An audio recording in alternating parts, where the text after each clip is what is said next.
பாடசாலை மட்ட நிகழ்வுகளில் ராணுவ புலனாய்வாளர்களின் தலையீடுகள் மற்றும் விசாரணை செயற்பாடுகள் தொடர்பில் இலங்கை ஆசிரியர் சங்கம் கண்டனம். கல்முனை பிரதேச செயலக விவகாரம் தனிமனித உரிமையை மீறுகின்ற செயலாகும். ஸ்ரீதரன் தெரிவிப்பு. அம்பாறையில் தமிழ் பெரும்பான்மை பிரதேச செயலகங்களுக்கு ஒதுக்கப்படும் குறைந்த அளவிலான நிதி கலையரசன் குற்றச்சாட்டு. கச்சத்தீவில் அண்ணாமலையின் கொடும்பாவி எரிக்கப்படும். யாழ் மாவட்ட கடற்தொழில் அமைப்புகள் எச்சரிக்கை. மட்டக்களப்பு மயிலத்தமடு மாதவனை கால்நடை பண்ணையாளர்கள் இன்றைய தினம் கவன ஈர்ப்பு போராட்டம். ஜனாதிபதி வேட்பாளராக களமிறங்கும் விஜயதாச ராஜபக்ஷ. IMF-இன் வேலை திட்டம் நடைபெறுவதற்கு முன்னர் தேர்தல் நடத்தப்பட மாட்டாது. ரணில் திட்டவட்டம். மைத்திரி தரப்புக்கு எதிராக நீதிமன்றம் இடைக்கால தடை உத்தரவு. முறையற்ற கடவுச்சீட்டை பயன்படுத்திய வழக்கிலிருந்து விமல் வீரவன்ச விடுதலை. தொடர்வது விரிவான செய்திகள். பாடசாலை மட்ட நிகழ்வுகளில் போலீசாரினதும் அரச புலனாய்வாளர்களினதும் இராணுவத்தினரும் தலையீடுகள் மற்றும் விசாரணை செயற்பாடுகளை இலங்கை ஆசிரியர் சங்கம் வன்மையாக கண்டித்துள்ளது. இலங்கை ஆசிரியர் சங்க உபத்தலைவர் தீபன் திலீசன் வெளியிட்ட செய்திக்குறிப்பில் இவ்விடயம் தெரிவிக்கப்பட்டுள்ளது. மேலும் அந்த செய்திக்குறிப்பில் பாடசாலைகளில் நடைபெற்று வரும் இல்ல விளையாட்டு நிகழ்வுகளில் அலங்கரிக்கப்படும் செயற்பாடுகள் தொடர்பாக குறிப்பாக வடக்கு கிழக்கு மாகாண பாடசாலைகளில் போலீசாரினதும் இராணுவத்தினரும் அரச புலனாய்வாளர்களினதும் அச்சுறுத்தல் இடம்பெற்று வருவது தனிமனித சிந்தனை மற்றும் மனச்சாட்சி சுதந்திரங்களை நசுக்கும் அடிப்படை மனித உரிமை மீறல்களாகும். இலங்கை அரசின் சட்ட வரையறைக்குட்பட்டு கருத்தியல் ரீதியாகவும் கலை ரீதியாகவும் குறியீட்டு வடிவங்கள் மூலமாகவும் சமூகம் சார் பிரஜைகளை வெளிப்படுத்தும் போதும் அதனை அரச இயந்திரங்கள் நசுக்குவதற்கு செயற்பாடுகள் நடைபெறுவதற்கு அனுமதிக்க முடியாது. இதற்கு கல்வி திணைக்களங்களும் துணை போகுமானால் கல்விக்குள் ராணுவ மற்றும் போலீஸ் தலையீடுகளை ஆதரிக்கும் செயற்பாடுகளாகவே இவை அமைக்கும். அண்மையில் நடைபெற்ற தள்ளிப்பள்ளை ஜூனியர் கல்லூரியின் இல்லமை வல்லுநர் போட்டியில் இல்ல அலங்காரங்களில் மாணவர்கள் வெளிப்படுத்திய வெளிப்பாடுகள் இலங்கை அரசியலமைப்பில் ஏற்று அங்கீகரிக்கப்பட்டுள்ள அடிப்படை மனித உரிமைகள் தொடர்பான சிந்தனை மற்றும் மனச்சாட்சி சுதந்திரத்துக்கு உட்பட்டவையாகும். இந்த விடயங்களில் போலீசாரோடு இணைந்து வடமாகாண கல்வி அமைச்சும் தலையீடு செய்வதென்பது மாணவர்களின் அடிப்படை உரிமைகளை மீறும் செயற்பாடு என்பதே இலங்கை ஆசிரியர் சங்கத்தின் நிலைப்பாடாகும். இவ்விடயம் தொடர்பாக இலங்கை மனித உரிமைகள் ஆணைக்குழுவிலும் முறைப்பாடு செய்துள்ளோம். இலங்கை மனித உரிமைகள் ஆணைக்குழு பொருத்தமான விசாரணைகளை மேற்கொண்டு நடவடிக்கை எடுக்க வேண்டும் எனவும் கேட்டுக் கொள்கின்றோம் என்றுள்ளது. சித்த மருத்துவ முறையானது சைவ சமயத்தின் ஊடாகவும் தமிழ் மக்களின் ஊடாகவும் உலகுக்கு அறிய செய்யப்பட்டது எனவும் அவ்வாறான சித்த மருத்துவத்துறை வடகிழக்கில் பறந்து விரிந்து இருந்த நிலையில் தற்போது யாழ்ப்பாணத்தில் லங்கா சித்த ஆயுர்வேத வைத்தியசாலை இயங்க முடியாத நிலையில் உள்ளது. அது தொடர்பாக உடனடியாக நடவடிக்கை எடுக்க வேண்டும் எனவும் கல்முனை பிரதேச செயலகம் என்பது தமிழ் மக்களின் உரிமை சம்பந்தப்பட்ட விடயம் எனவும் அது தொடர்பாக உரிய நடவடிக்கை எடுக்கப்பட வேண்டும் என பாராளுமன்ற உறுப்பினர் சிவஞானம் ஸ்ரீதரன் இன்று சபையில் தெரிவித்தார். சித்த மருத்துவம் என்பது பாரம்பரியமாக வடக்கு கிழக்கு பிரதேசங்களிலும் வளர்ந்திருந்த ஒரு துறை. அதிலும் குறிப்பாக பரராஜசேகரன் போன்ற மன்னர்களுடைய காலத்தில் ராவணன் கூட ஒரு சிறந்த சித்த மருத்துவ அரசனாக தமிழ் சங்கத்தை கட்டி வளர்த்து அதனூடாக மருத்துவத்தை கொண்டு வந்ததாக வரலாறுகள் சொல்லுகிறது.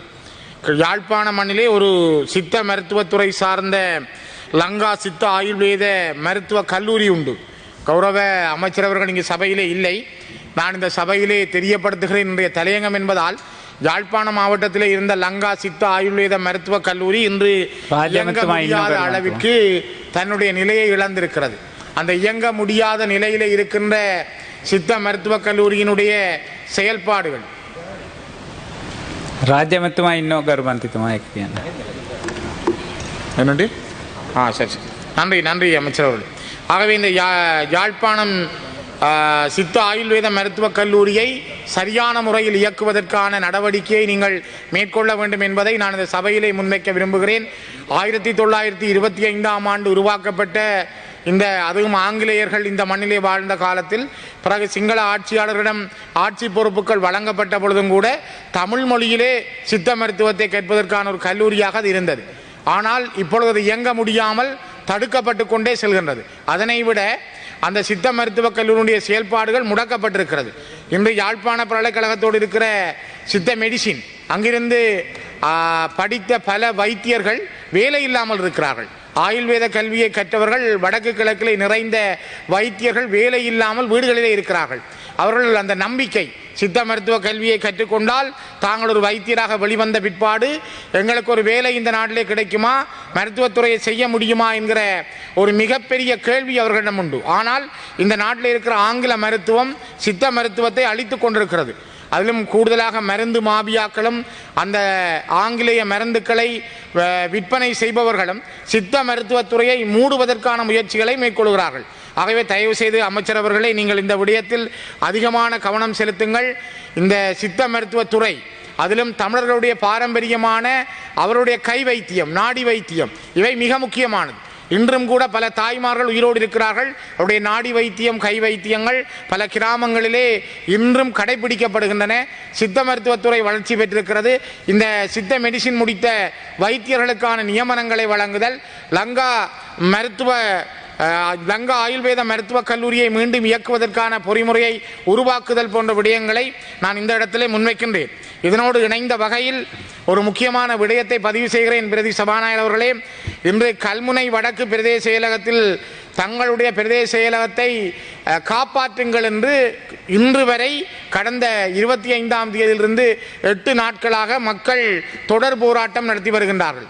கிட்டத்தட்ட 30 ஆண்டுகளுக்கு மேலாக தங்களுடைய கோரிக்கைகளை வைத்து இவர்கள் நடாத்தி வருகின்ற ஒரு பிரதேச செயலகத்தை மூடுவதற்கு, தரம் குறைப்பதற்கு சிலர் முயற்சித்து வருகிறார்கள்.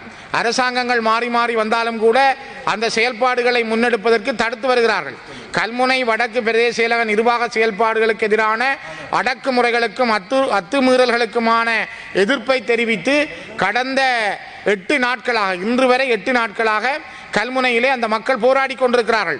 அந்த பொதுமக்களுடைய கோரிக்கைகளாக ஒன்று, கல்முனை வடக்கு பிரதேச செயலகத்தை கல்முனை தெற்கு பிரதேச செயலகத்தின் உப அலுவலகம் ஒன்றாக தரமிறக்குவதற்கான சட்டவிரோத சூழ்ச்சிகள் உடனடியாக நிறுத்தப்படல் வேண்டும். இரண்டாவது, கல்முனை வடக்கு பிரதேச செயலகத்தை உப அலுவலகம் ஒன்றாக கருதி மேற்கொள்ளப்பட்ட தீர்மானங்கள் அனைத்தும் உடனடியாக ரத்து செய்யப்பட வேண்டும். மூன்றாவது, கல்முனை தெற்கு பிரதேச செயலாளர் தனது அதிகாரங்களை கல்முனை வடக்கு பிரதேச செயலக எல்லைக்குள் சட்டவிரோதமாக பிரயோகித்து வருவது உடனடியாக நிறுத்தப்படல் வேண்டும். நாலாவது, 1993 7/28 அமைச்சரவை தீர்மானத்தை முழுமையாக நடைமுறைப்படுத்தி கல்முனை வடக்கு பிரதேச செயலகத்தின் சுயாதீனமாக தொழிற்பாடு உறுதிப்படுத்தப்படல் வேண்டும். ஐந்தாவது, கல்முனை வடக்கு பிரதேச செயலகத்தின் நிர்வாக எல்லைகளை வர்த்தமானிப்படுத்துவதற்கான நடவடிக்கைகள் மேற்கொள்ளப்பட வேண்டும். 3 தசாப்தங்களுக்கு மேலாக நிலவி வரும் இந்த பிரச்சனைக்கு அரசியலுக்கு அப்பால் சென்று நிரந்தர தீர்வொன்றை பெற்றுத்தருமாறும், அதன் ஊடாக இந்த பிராந்தியத்தில் சமூகங்களுக்கிடையில் ஒற்றுமையையும் சமாதானத்துடன் கூடிய சகவாழ்வையும் உறுதிப்படுத்துமாறும் அரசாங்க அதிகாரிகளை தயவுடன் கேட்டுக்கொள்கின்றோம் என்று அனைத்து சிவில் சமூக அமைப்புகள், கல்முனை வடக்கு பிரதேச செயலக பிரிவைச் சேர்ந்த அனைத்து சிவில் சமூக அமைப்புகள் இந்த கோரிக்கையை முன்வைத்திருக்கிறார்கள். மிக முக்கியமாக கௌரவ பிரதி சபாநாயகர் அவர்களே, இந்த மக்கள் நீண்ட காலமாக தங்களுடைய நிலத்திலே 30 ஆண்டுகளுக்கு மேலாக ஒரு பிரதேச செயலகம் இயங்கி வருகின்றது. அங்கே இருக்கின்ற அம்பாறை மாவட்டத்தினுடைய இந்த கல்முனை பிரதேச செயலாளர் பிரிவிலே கிட்டத்தட்ட 29 தமிழ் கிராம அலுவலர் பிரிவுகள் உண்டு. அதனை விட 10,361 குடும்பங்களும் 36,346 மக்களும் அங்கே வாழ்கிறார்கள். இதிலே தமிழர்கள் 2022ஆம் ஆண்டில் எடுக்கப்பட்ட தரவுகளின்படி 32,958 பேரும், முஸ்லிம்கள் 3,264 பேரும், சிங்களவர்கள் 124 பேருமாக, இந்து சமயத்தை கொண்டவர்கள் 30,362 பேரும், கிறிஸ்தவ சமயத்தை கொண்டவர்கள் 22,593 பேரும், இஸ்லாம் சமயத்தைச் சேர்ந்தவர்கள் 3,264 பேரும், மொத்தம் 124 பௌத்த மதத்தைச் சேர்ந்தவர்களுமாக இந்த மண்ணிலே வாழ்ந்து கொண்டிருக்கிறார்கள். பல மதஸ்தலங்கள், கோவில்கள் 45 உண்டு, பள்ளிவாசல்கள் 3 உண்டு, பன்சலை ஒன்று, மொத்தமான வாக்காளர் எண்ணிக்கை 23,217. முழுக்க வரலாற்று ரீதியாக பாரம்பரியமாக வாழ்ந்த அங்கிருக்கின்ற தமிழர்களை கொண்ட ஒரு பிரதேச செயலகம்.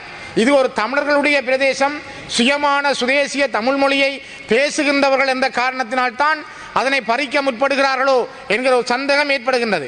குறிப்பாக கல்முனை வடக்கு பிரதேச செயலக பிரிவு தனியான நிலத்தொடர்புடன் கூடிய நிர்வாக நிலப்பரப்பை கொண்டுள்ளது. அதில் பின்வரும் கிராமங்கள் உள்ளடங்குகின்ற முக்கியமான பெருங்கிராமங்கள், பேரூர்கள் என்று சொல்லப்படுகின்ற கல்முனை, பாண்டிருப்பு, பெரிய நீலாவணை, நட்புட்டி முனை, சேனைக்குடியிருப்பு, மணல் சேனை போன்ற இந்த கிராமங்கள் மிக முக்கியத்துவம் பெறுகின்றன. இதனை விட கௌரவ பிரதி சபாநாயகர் அவர்களே, 1993 ஆண்டு 7ஆம் மாதம் 28ஆம் தேதி அமைச்சரவை தீர்மானம், கேபினெட் முடிவு எடுக்கப்பட்டு பிரதேச செயலகம் தனித்துவமாக இயங்கி வருகின்றது. கடந்த முறை பாராளுமன்ற உறுப்பினராக இருந்த கோடீஸ்வரன் அவர்கள் அதனுடைய பிரதேச ஒருங்கிணைப்பு குழு தலைவராக இருந்திருக்கிறார். இப்பொழுதும் கூட பிரதேச ஒருங்கிணைப்பு குழு தலைவர் நியமிக்கப்பட்டிருக்கிறார். ஆனால் அவர் திட்டமிட்ட முறையில் அந்த கூட்டங்களை நடத்துவதில்லை, அங்கு செல்வதில்லை. அந்த மக்கள் தொடர்ந்து போராடுவதற்கான காரணம் இதுதான். ஆகவே இந்த மக்களுடைய கோரிக்கைகள் ஏற்றுக்கொள்ளப்பட வேண்டும். ஒரு சாதாரண விஷயம், ஒரு கணக்காளரை நியமித்து அந்த பிரதேச செயலகம் தனித்துவமாக இயங்குவதற்கான அனைத்து நடவடிக்கைகளும் இருக்கிற பொழுது அறிவித்தலை செய்து இயங்க விடாமல் தடுப்பது அவர்களுடைய தனித்துவமான மனித உரிமையை மீறுகின்ற செயல் என்பதை நான் இந்த இடத்திலே பதிவு செய்கிறேன். ஆகவே மிக முக்கியமாக கல்முனையிலே தொடர்ந்து போராடுகின்ற அந்த மக்களுக்கு எங்களுடைய ஆதரவுகளை தெரிவிக்கிறோம் என்பது ஒருபுறம். ஆனால் அந்த இதற்கான விடயம், அவருடைய பிரதேச விடயம் உடனடியாக தீர்க்கப்பட வேண்டும், நியாயபூர்வமானது என்பதை இந்த இடத்திலே பதிவு செய்து நிறைவு செய்கின்றேன். கச்சதீவை மீட்போம் என தெரிவித்த பாஜக தமிழக தலைவர் அண்ணாமலையின் கொடும்பாவி கச்சதீவில் எரிக்கப்படும் என யாழ் மாவட்ட கடத்தொழில் அமைப்புகள் எச்சரிக்கை விடுத்துள்ளன. இன்றைய தினம் யாழ்ப்பாணத்தில் இடம்பெற்ற ஊடகவியலாளர் சந்திப்பின் போது அவர்கள் இதனை தெரிவித்தனர். தமிழக தலைவர் பிஜேபி தலைவர் அண்ணாமலை அவர்களை நான் ஒரு கேள்வி கேட்க விரும்புகின்றேன். 2005ஆம் ஆண்டு இந்தியாவிலே கொண்டு வரப்பட்ட தகவல் அறியும் உரிமை சட்டத்திலே உள்ள சரத்துக்களை இன்று தூக்கி கதைக்கின்றவர்கள் ஏன் இந்த கச்சதீவை இந்திய அரசாங்கம் இலங்கை அரசாங்கத்தை தாரை வார்த்து கொடுத்து விட்டது என்று சொல்லி இப்போது ஏன் கதைக்க வேண்டும்? அவர் இந்த தொடர்ந்து 10 வருடங்களாக பாஜக அரசாங்கம் ஆட்சியிலே இருக்கின்றது. இந்த அண்ணாமலை அவர்கள் 5 வருடங்களாக இந்த கட்சியிலே இணைந்து செயல்பட்டு கொண்டிருக்கிறார். ஆனால் இதுவரை காலமும் இந்த விடயத்தை அறியாத அண்ணாமலை அவர்கள் இப்பொழுதுதான் அறிந்தது மாதிரி இந்த தேர்தல் அறிவிக்கப்பட்ட காலத்திலே மக்களை திசை திருப்புவதன் நோக்கமாகவும் இலங்கை மீனவர்களின் பேரில் அவதூறு ஏற்படுத்த வேண்டும் என்ற நோக்கத்துக்காக வேண்டித்தான் இவர்கள் இந்த விடயத்தை கொண்டு வந்து கச்சதீவை சாட்டாக வச்சு அரசியல் குளிர் காய்கின்ற ஒரு நிலை ஏற்பட்டிருக்கிறதாக நாங்கள் கருதுகின்றோம். அவர் தன்னுடைய கருத்தை சரியான வகையிலே வெளிப்படுத்த வேண்டும் என்பதை நான் வன்மையாக கேட்டுக்கொள்கின்றோம். இது எங்களுடைய இந்த கச்சதீவு பிரதேசமும் கச்சதீவும் எங்களுக்கு சொந்தமானது. 74ஆம் ஆண்டு இந்திய ஒப்பந்தம் செய்த காலத்திலே அதற்கு முன்னர் எமது மீனவர்கள் காவேரிப்பட்டினம், கன்னியாகுமரி போன்ற கடல் பிரதேசங்களிலே தொழில் செய்து வந்த நேரம் அந்த பிரதேசத்தை அவர்களுடைய அந்த பிரதேசத்தில் இருக்கிற வளங்களை இலங்கையர்கள் அள்ளிக்கொண்டு சென்று விடுவார்கள் என்ற கபட நோக்கத்தினாலே அந்த பாரிய பிரதேசத்தை தங்களுக்கு எடுத்துக்கொண்டு இது ஒரு சிறிய பிரதேசம், அதின் அண்ணளவாக சிந்திக்க போனால் இந்த கச்சதீவு பிரதேசத்தின் 80% அந்த கன்னியாகுமரி காவேரி பட்டினங்கள் இருக்கின்ற கடல் பிரதேசங்களை தாங்கள் பெற்றுக்கொண்டு இந்த கிட்டத்தட்ட இந்த இவ்வளவு சிறிய பிரதேசத்தை எமது இலங்கை அரசாங்கத்திடம் கையளிப்பதாக கூறி ஒரு ஒப்பந்தம் செய்து கொண்டார்கள். இந்த ஒப்பந்தத்தின் அடிப்படையிலே இன்று வரை இனிமேலும் எங்களுக்கு சொந்தமான பிரதேசம்தான் இந்த கச்சதீவு பிரதேசம். ஆகவே இதை நாங்கள் எக்காரணம் கொண்டும் விட்டுக் கொடுக்க தயாராக இல்லை. திரும்ப நாங்கள் அந்த காவேரி கன்னியாகுமரி பிரதேசங்களில் மீன் பிடிப்பதற்கு நாங்கள் ரெடியாக இருக்கின்றோம். அதை நாங்கள் கைப்பற்ற வேண்டிய ஒரு கட்டம் ஏற்படும் என்பதை நான் இதில் கூறிக்கொள்ள விரும்புகின்றேன். தற்சமயம் அந்த தேர்தலுக்காண்டி இந்தியாவில் இருக்கிற அண்ணாமலை ஒரு காய்ச்சல் ஒன்று வந்திருக்கு. அது புது காய்ச்சல். அது என்ன காய்ச்சல்ன்ட்டு எங்களுக்கு தெரியாது. அந்த காய்ச்சலில் பல புலம்புறவர் என்னென்னா கச்சதி வெங்கடையாம் அதை நாங்கள் மீட்பமாமண்டு அது ஒரு புறம் இருக்கு. அவர் முதல் ஒரு பொலிஸாம் அவர். ஆனால் அந்த பொலிஸ் எங்களோட கள்ளம் பொலிஸ் விளையாட்டு காட்டக்கூடாது. இது எங்களோட கச்சதீவு இலங்கையின் சொத்து. அதை நாங்கள் எந்த விதத்திலையும் நாங்கள் விட மாட்டோம்.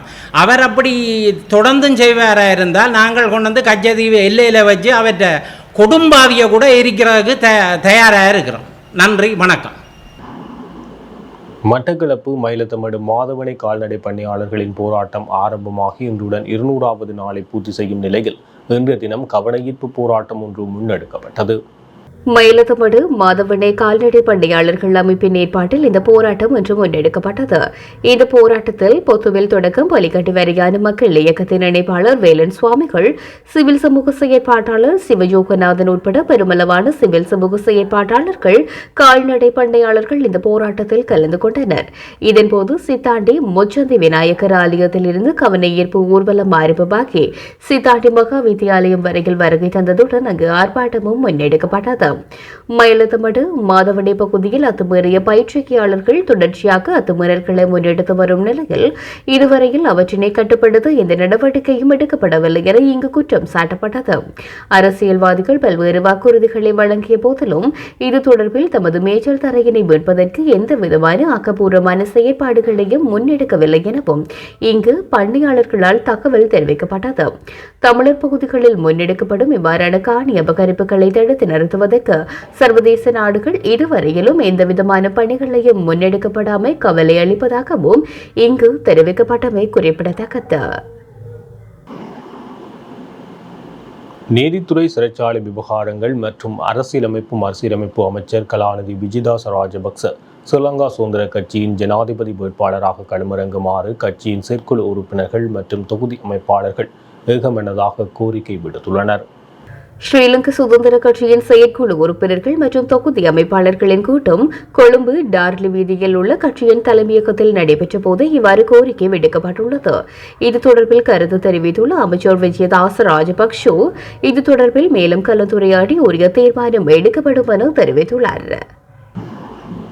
இந்திய இலங்கை இடையே கடந்த 1974ஆம் ஆண்டு கையெழுத்தான ஒப்பந்தத்தின் அடிப்படையிலேயே கச்சதீவு இலங்கைக்கு தாரை வார்க்கப்பட்டது என இந்திய மத்திய வெளியுறவுத்துறை அமைச்சர் ஜெய்சங்கர் விளக்கம் அளித்துள்ளார். இந்திய நாடாளுமன்ற தேர்தல்கள் களம் சூடு பிடித்துள்ள நிலையில் தற்போது கச்சதீவு விவகாரம் விஸ்வரூபம் எடுத்துள்ளது. இந்த நிலையில் கச்சதீவு விவகாரம் தொடர்பில் இந்திய மத்திய வெளியுறவுத்துறை அமைச்சர் ஜெய்சங்கர் விளக்கம் அளித்துள்ளார். 1974ஆம் ஆண்டு கடல் எல்லையை எங்கே வைப்பது என்று இந்தியா இலங்கை இடையே ஒரு ஒப்பந்தம் கையெழுத்தானது. அப்போது வரையப்பட்ட எல்லையின்படி கச்சதீவு இலங்கைக்கு தாரை வார்க்கப்பட்டது என குறிப்பிட்டுள்ளார். சர்வதேச நாணய நிதியத்தின் கடன் மறுசீரமைப்பு வேலை திட்டம் நடைபெறுவதற்கு முன்னர் தேர்தல் நடத்தப்பட மாட்டாது என ஜனாதிபதி ரணில் விக்ரமசிங்க அமைச்சரவை மற்றும் தேர்தல்கள் ஆணைக்குழுவுக்கு அறிவித்துள்ளதாக அரசாங்க உள்ளக வட்டாரங்கள் தெரிவித்துள்ளன. இந்த ஆண்டு ஜனாதிபதி தேர்தலை நடத்துவதற்கான ஏற்பாடுகள் ஏற்கனவே பூர்த்தி செய்யப்பட்டுள்ளதாக தேசிய தேர்தல்கள் ஆணைக்குழு தெரிவித்துள்ளது. கடந்த 2 தினங்களுக்கு முன்னர் அறிவித்திருந்தது. இந்த நிலையிலேயே இந்த அறிவிப்பானது ஜனாதிபதியினால் விடுக்கப்பட்டிருக்கின்றது. இந்த ஆண்டு அரசியலமைப்பு ரீதியாக ஜனாதிபதி தேர்தல்கள் நடாத்தப்பட வேண்டும் என்றும் அது செப்டம்பர் இறுதியில் அல்லது அக்டோபர் ஆரம்பத்தில் நடத்தப்படும் என்றும் தெரிவிக்கப்பட்டுள்ளது. கடந்த வரவு செலவு திட்டத்தில் ஜனாதிபதி தேர்தலுக்காக 1000 கோடி ரூபாய் ஒதுக்கப்பட்டுள்ளதாகவும் தேர்தலை நடத்துவதற்கான நடவடிக்கைகள் குறித்து அனைத்து உதவி தேர்தல் ஆணையாளர்களுக்கும் அறிவிக்கப்பட்டுள்ளதாக தேர்தல்கள் ஆணைக்குழு உறுப்பினர் ஒருவர் தெரிவித்துள்ளார். எவ்வாறாயினும் ஜனாதிபதி தேர்தலுக்கு முன்னர் பொது தேர்தலை நடாத்துமாறும் அவ்வாறு நடாத்தினால் ஆகஸ்ட் மாதத்திற்கு முன்னதாக பொது தேர்தலை நடாத்த வேண்டும் என்றும் ஸ்ரீலங்கா பொதுஜன பெரமுன ஜனாதிபதியிடம் கோரிக்கை விடுத்திருந்தமை குறிப்பிடத்தக்கது. துமிந்த திசாநாயக்க, லசந்த அழகியவண்ட மற்றும் மஹிந்த அமரவீர ஆகியோரை கட்சியில் இருந்து நீக்குவதற்கு கொழும்பு மாவட்ட நீதிமன்றம் இடைக்கால தடை உத்தரவை பிறப்பித்துள்ளது. ஸ்ரீலங்கா சுதந்திர கட்சியின் திசநாயக்கு அழகியவண்ண மற்றும் அமரவீர ஆகியோரை கட்சியின் அந்தந்த பதவிகளில் இருந்து நீக்குவதற்கு ஸ்ரீலங்கா சுதந்திர கட்சியின் செயற்குழு கடந்த செவ்வாய்க்கிழமை அதாவது மார்ச் மாதம் 30ஆம் தேதியன்று நடைபெற்ற விசேட கட்சி கூட்டத்தின் போது தீர்மானித்தது. இதன்படி தேசிய அமைப்பாளர் பதவியில் இருந்து திசநாயக்கவும், பொருளாளர் பதவியில் இருந்து அழகியவண்ணவும், சிரேஷ்ட உபதலைவர் பதவியில் இருந்து அமரவீரவும் நீக்கப்பட்டனர். இதற்கிடையில் ஸ்ரீலங்கா சுதந்திர கட்சியின் புதிய மூத்த துணைத் தலைவர், பொருளாளர் மற்றும் தேசிய அமைப்பாளர் ஆகிய மூவரின் பதவிகளும் பறிக்கப்பட்டதை அடுத்து அவர்களும் நியமிக்கப்பட்டனர். இதன் மூலம் ஸ்ரீலங்கா சுதந்திர கட்சியின் மகியங்கனை தொகுதி அமைப்பாளர் KP குணவர்தன தேசிய அமைப்பாளராகவும், முன்னாள் மேல் மாகாண அமைச்சர் ஹெக்டர் பெட்மகே பொருளாளராகவும், முன்னாள் மத்திய மாகாண முதலமைச்சர் சரத் ஏகநாயக்கு சிரேஷ்ட உபதலைவராகவும் நியமிக்கப்பட்டுள்ளனர். இந்த நிலையில் ஸ்ரீலங்கா சுதந்திர கட்சியின் தலைவர் முன்னாள் ஜனாதிபதி மைத்ரிபால சிறிசேன உயிர்த்த ஞாயிறு தாக்குதலின் மூளையாக செயற்பட்டவர்கள் தொடர்பில் அவர் வெளியிட்ட கருத்து சர்ச்சைக்கு மத்தியில் அவர்களால் கூட்டப்பட்ட விசேட கட்சி கூட்டத்தின் போது ஸ்ரீலங்கா சுதந்திர கட்சி உறுப்பினர்களுக்கு இந்த தீர்மானம் அறிவிக்கப்பட்டுள்ளது. கிழக்கு மாகாண தொண்டர் ஆசிரியர் சங்கத்தினரால் நிரந்தர ஆசிரியர் நியமனங்கள் வழங்க கோரி திருகோணமலையில் கவனஈர்ப்பு போராட்டம் ஒன்று முன்னெடுக்கப்பட்டது. அதன்படி இன்றைய தினம் கிழக்கு மாகாண தொண்டர் ஆசிரியர் சங்கத்தினரின் ஏற்பாட்டில் அபயபுர சந்தையில் இருந்து நடைபவரியாக பதாதைகளை ஏந்தியவாறு கிழக்கு மாகாண ஆளுநர் அலுவலகம் வரை போராட்டம் முன்னெடுக்கப்பட்டது. அவர்கள் கடற்தொழில் அமைச்சர் டக்ளஸ் தேவானந்தாவின் படங்களை பதாதைகளாக ஏந்தியும், மூத்த அமைச்சர் டக்ளஸ் ஐயா நிரந்தர நியமனத்தை பெற்றுத்தாருங்கள் போன்ற வாசகங்களையும் ஏந்தியிருந்தனர். இதன்போது கருத்துரைத்த கிழக்கு மாகாண தொண்டர் ஆசிரியர் சங்கத்தின் தலைவர், தற்போது 250 தொண்டர் ஆசிரியர்கள் பாடசாலைகளில் கற்பித்தல் நடவடிக்கையில் ஈடுபட்டு வருகின்றனர். இலங்கையில் வடக்கு கிழக்கு உட்பட ஒட்டுமொத்தமாக தமிழ் பேசும் ஒரே சிரேஷ்ட கடற்தொழில் அமைச்சராக டக்ளஸ் தேவானந்தா காணப்படுகின்றார். இவர் எங்களுக்கான நியமனத்தை பெற்றுத்தர வேண்டும். கடந்த யுத்த காலங்களில் பல இன்னல்களுக்கு மத்தியில் தொண்டராசிரியர்களாக கடமையாற்றியுள்ளோம். தற்போது உண்ணாவிரத போராட்டம் என பல விடயங்களை செய்து வருகின்றோம். எனவே எங்களுக்கான நிரந்தர ஆசிரியர் நியமனத்தை பெற்றுத் தருமாறும் கோரிக்கை விடுக்கின்றோம் என்றார். இதன்போது குறித்த கவனஈர்ப்பில் கடற்தொழில் அமைச்சரின் ஈழமக்கள் ஜனநாயக கட்சியின் மாவட்ட இணைப்பாளர் புஷ்பராசாவும் பிரசன்னமாகியிருந்ததுடன் மகஜர் ஒன்றும் கையளிக்கப்பட்டது. அதனை ஏற்றுக்கொண்டு அவர் அமைச்சருக்கு அறிவித்து மகஜரை அனுப்பி நியமனத்தை பெற்றுத்தர நடவடிக்கை எடுப்பதாக தெரிவித்தார். இக்கவன ஈர்ப்பில் சுமார் 100க்கும் மேற்பட்டவர்கள் கொளுத்தும் வெயிலிலும் நிரந்தர நியமனம் கோரி பங்கு கொண்டிருந்தமை குறிப்பிடத்தக்கது. தற்போதைக்கு பேருந்து கட்டண திருத்தம் குறித்து பரிசீலிக்க முடியாது என தனியார் பேருந்து உரிமையாளர் சங்கத்தின் தலைவர் தெரிவித்துள்ளார். செய்தியாளர்களிடம் இன்று உரையாற்றும் போதே இலங்கை தனியார் பேருந்து உரிமையாளர்கள் சங்கத்தின் தலைவர் கெமனு விஜயரத்ன இதனை தெரிவித்துள்ளார். எனினும் லங்கா சூப்பர் டீசலின் விலைகள் மேலும் குறையும் பட்சத்தில் இதனை பேருந்துகள் பயன்படுத்துவதற்கும் முடியும் என்றும் அவர் குறிப்பிட்டார். தனியார் பேருந்துகள் நஷ்டத்தில் இயக்கி வருகின்றன. எரிபொருள் விலை திருத்தம் செய்யப்பட்ட போதிலும் தற்போதைய டீசல் விலை அதிகரிப்பு 40% தாண்டவில்லை. லங்கா ஓட்டோ டீசல் விலை 28 ரூபாவால் உயர்த்தப்பட்ட போதும் பேருந்து கட்டணம் உயர்த்தப்படவில்லை என அவர் குறிப்பிட்டுள்ளார். பேருந்து கட்டண திருத்தம் தொடர்பான தேசிய கொள்கை ஜூலையில் திட்டமிடப்பட்டுள்ளது. மேலும் பொதுமக்களுக்கு நிவாரணம் வழங்க சங்கம் எதிர்பார்க்கின்றது. குறிப்பிட்ட இந்த முடிவானது நடைமுறையில் உள்ள டாலர் விலை மற்றும் சந்தையில் அத்தியாவசிய பொருட்களின் விலை குறைப்பு மற்றும் பேருந்து பாகங்கள், பழுது பார்ப்பு, உதிரி பாகங்கள் மற்றும் சேவை கட்டணங்கள் ஆகியவற்றின் அடிப்படையில் எடுக்கப்படும் என அவர் கூறினார். முறையற்ற கடவுச்சீட்டை பயன்படுத்தியமை தொடர்பில் தொடரப்பட்ட வழக்கிலிருந்து தேசிய சுதந்திர முன்னணியின் தலைவரும் பாராளுமன்ற உறுப்பினருமான விமல் வீரவன்ச விடுவிக்கப்பட்டுள்ளதாக அறிவிக்கப்பட்டுள்ளது. குறித்த வழக்கானது இன்றைய தினம் விசாரணைக்கு எடுத்துக் கொள்ளப்பட்ட போது நேர்கொழும்பு நீதவான் நீதிமன்றத்தினால் விமல் வீரவன்ச விடுவிக்கப்பட்டுள்ளார். கடந்த 2015ஆம் ஆண்டு செயலிழந்த கடவுச்சீட்டை பயன்படுத்தி நாடாளுமன்ற உறுப்பினர் வீரவன்ச வெளிநாடு செல்ல முயற்சித்தமை தொடர்பில் வழக்கு தாக்கல் செய்யப்பட்டது. விமல் வீரவன்ச வெளிநாடு செல்வதற்கான விசா அடங்கிய காலாவதியான கடவுச்சீட்டை விமான நிலையத்தில் வழங்கியிருந்ததாகவும், ஆனால் கடவுச்சீட்டின் நிலை குறித்து விமான நிலையத்தில் தெரிவித்திருந்ததாகவும் கூறப்படுகின்றது. பின்னர் அவர் புதுப்பிக்கப்பட்ட கடவுச்சீட்டை பெற்று மீண்டும் வெளிநாடு செல்ல முயற்சித்த போது விமான நிலையத்தில் வைத்து கைது செய்யப்பட்டுள்ளார். முதன்முறையாக காலாவதியான கடவுச்சீட்டுடன் வீரவன்ச வந்தபோது விமான நிலைய குடிவரவு திணைக்கள அதிகாரிகள் அவரை கைது செய்ய தவறியதாகவும், அதற்கு பதிலாக புதுப்பிக்கப்பட்ட கடவுச்சீட்டுடன் வந்தபோது அவரை கைது செய்ததாகவும் அவர் நீதிமன்றத்துக்கு அறிவித்திருந்தார். இந்த நிலையில் பழைய கடவுச்சீட்டில் செல்லுபடியாகும் விசாவை பயன்படுத்தி புதுப்பிக்கப்பட்ட கடவுச்சீட்டுடன் பயணிக்க முடியும் என குடிவரவு குடியகழ்வு திணைக்களம் தெரிவித்ததையும் சட்டத்தரணி இதன்போது சுட்டிக்காட்டினார். சுட்டிக்காட்டினார். இந்த விடயங்களை கருத்தில் கொண்டு நீர்கொழும்பு நீதவான் நீதிமன்றம் நாடாளுமன்ற உறுப்பினர் விமல் வீரவன்சவை வழக்கில் இருந்து விடுவித்திருந்தமை குறிப்பிடத்தக்கது. மட்டக்களப்பு மாவட்டத்தின் பட்டிருப்பு கல்வி வலயத்துக்குட்பட்ட பட்டிருப்பு தேசிய பாடசாலையின் ஆசிரியர்கள் இன்று பிற்பகல் பாடசாலைக்கு முன்பாக கவனஈர்ப்பு போராட்டம் ஒன்றினை மேற்கொண்டனர். மட்டக்களப்பு மாவட்டத்தின் பட்டிருப்பு கல்வி வலயத்திற்குட்பட்டு பட்டிருப்பு தேசிய பாடசாலையின் ஆசிரியர்கள் இன்று பிற்பகல் பாடசாலைக்கு முன்பாக கவனஈர்ப்பு ஆர்ப்பாட்டம் ஒன்றினை மேற்கொண்டனர்.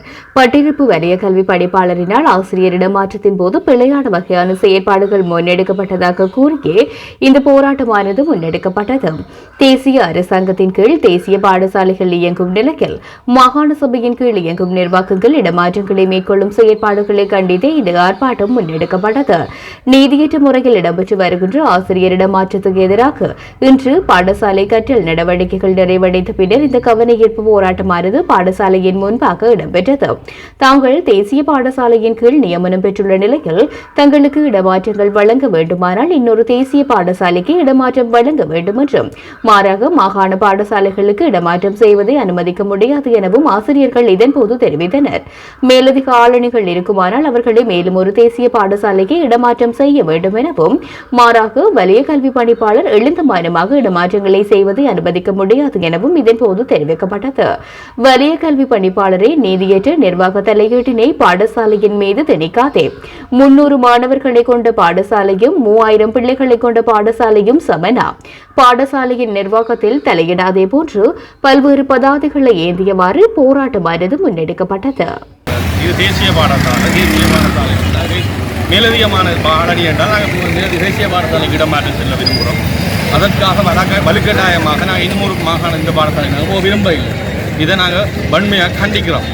சம்பவம் என்னென்னா கடந்த காலங்களில் ஒரு ஆளுமாக கடந்த கால அதிபர்கள் இடமாற்றம் சுழற்சியாக பிரச்சனை வரதுனால குறைக்கணும் மட்டும் நாங்கள் கருத்து.